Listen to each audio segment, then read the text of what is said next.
Catherine Becchetti-Bizot, bonjour. Bonjour. Nous allons aborder le sujet de la formation. On sait qu'aujourd'hui, donc avec le numérique, est-ce qu'on a un changement aussi dans l'approche de la formation? Est-ce que le numérique implique égal nouveaux modes de formation dans l'éducation nationale? Écoutez, je pense qu'effectivement, on ne peut pas concevoir aujourd'hui une formation à l'heure du numérique de la même façon que les approches plus traditionnelles. L'outil numérique, les technologies numériques, les industries éducatives, comme dit Pierre Meuglin, elles conditionnent complètement la manière de communiquer, de transmettre le savoir. Donc on est aujourd'hui obligé de repenser la formation dans un environnement, dans un écosystème numérique qui modifie profondément le type de formation. Ce que je vois d'abord, c'est que ce n'est plus du tout une formation verticale, même si toutes les formations n'étaient pas verticales ou magistrales autrefois, mais en tout cas on est dans un modèle plus horizontal de co-construction, de co-formation des acteurs. Les enseignants aujourd'hui n'attendent pas uniquement qu'on leur délivre un savoir tout frais, tout prêt et tout cuit pour enseigner.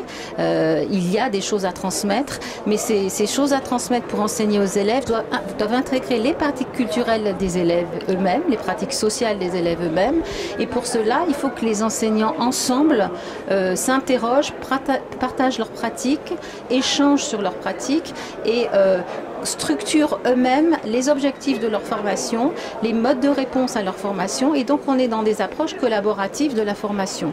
Alors ça, évidemment, ça n'empêche pas qu'il y ait encore des modalités de parcours déjà prêts à l'avance. On a des MOOC qui finalement sont des contenus de formation, des parcours de formation en ligne déjà préparés, mais on est comme dans la classe inversée, dans des modèles où en amont de la formation, déjà la communauté qui se forme ou qui forme a déjà travaillé ensemble, c'est échanger des documents, échanger des problématiques, échanger des solutions.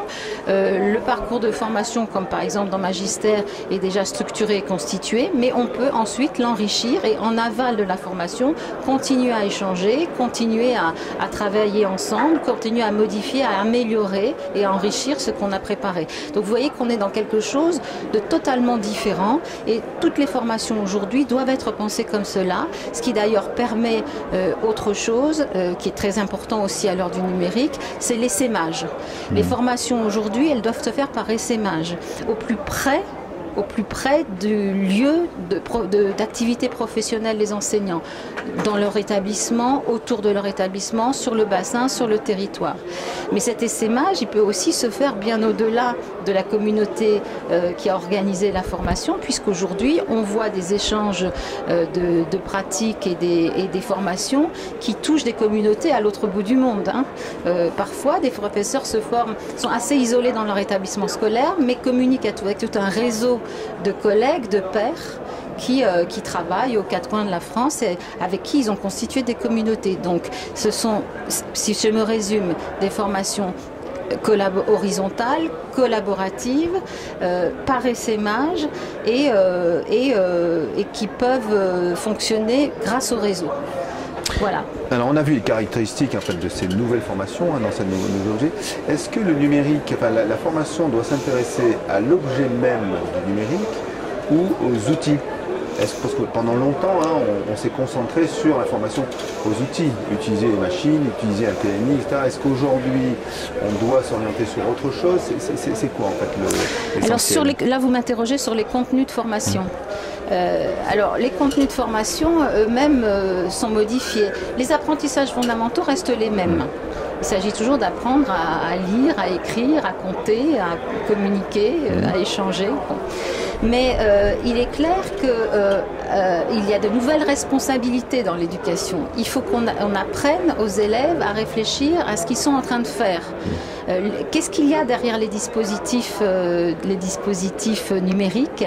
Comment ça marche? Comment on rentre dans la boîte noire pour comprendre les logiques à l'œuvre, pour comprendre ce que c'est un algorithme, pour comprendre que l'information qui leur arrive, elle est déjà structurée comme un langage et qu'elle elle ne va pas de soi.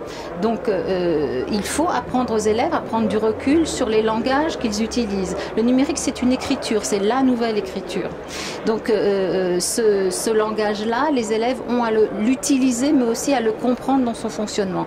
Donc les enseignants ont eux-mêmes besoin d'être formés à cette culture numérique qui est celle qu'ils partagent, qu'ils utilisent, pas simplement à l'aspect technique des outils, mais aux enjeux culturels, aux enjeux relationnels, sociétaux du numérique. Donc c'est ce qu'on appelle la culture numérique, la littératie numérique, les nouvelles littératies. Et au-delà de ça, on parle du code aujourd'hui. Bien sûr qu'il ne s'agit pas forcément d'apprendre à tous les élèves à devenir des programmeurs, mais plutôt de les faire entrer dans ce langage numérique et dans la logique de ce langage numérique. Donc tout ça forme un ensemble complémentaire et non pas opposé comme on l'a fait parfois, où c'était le code ou l'éducation aux médias. Je pense que ça va ensemble, que c'est en faisant, en pratiquant, en produisant, en créant son propre langage qu'on comprend la manière dont le numérique aujourd'hui fait fonctionner la société. Voilà, recul, esprit critique, organisation, logique, langage, tout ça fait partie des contenus de formation nouveaux qu'il faut absolument faire acquérir aux élèves et donc aux enseignants dans leur formation pour les rendre capables à même d'enseigner, de transmettre de cette manière-là. Alors depuis quelques années sur le Devia, le grief qu'on donne, c'est oui, mais on n'a pas assez de formation, on a un peu laissé les budgets de formation en berne dans les académies, et alors qu'on nous demande de se mettre au numérique, qu'est-ce qui se passe? Bon, là, il y a quelques jours, on a eu une annonce sur un plan exceptionnel. Est-ce qu'on peut en parler et voir quel est l'enjeu de ce plan exceptionnel? Dès l'origine de la stratégie numérique, nous avons eu conscience que la clé de voûte de notre construction globale, de notre système global, c'était la formation des enseignants.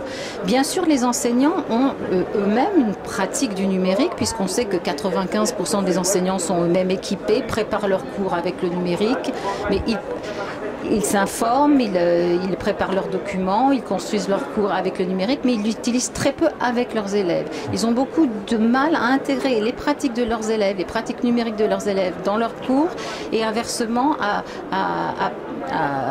réinvestir leurs propres pratiques numériques en classe. Donc, et ils se posent toutes sortes de questions.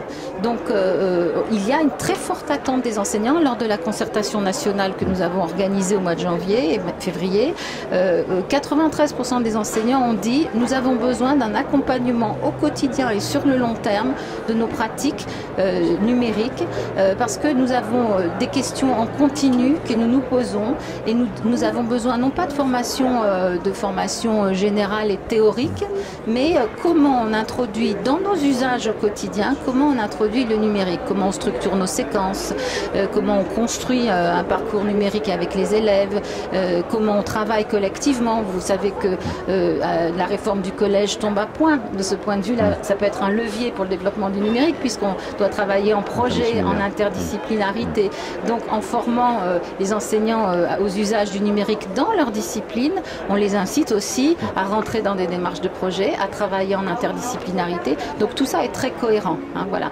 Donc ce dont ils ont le plus besoin, d'après eux, c'est de savoir comment raccrocher aux objectifs de leur enseignement disciplinaire, de leur programme, tout simplement, l'usage du numérique comme outil. Et c'est dans l'accrochage des deux, je crois, et toute la réflexion à venir, et les formations doivent aussi être des lieux de recherche et de réflexion collective. On n'a pas de solution clé en main. Je crois que chaque communauté enseignante doit s'approprier ce sujet-là et imaginer des solutions, inventer des solutions au plus près du terrain et de la pratique au quotidien. Voilà, donc on a mis en place pour cela un plan exceptionnel de formation en 2015-2016 qui va se déployer sur l'ensemble du territoire. On a déjà formé 1000 formateurs l'an dernier.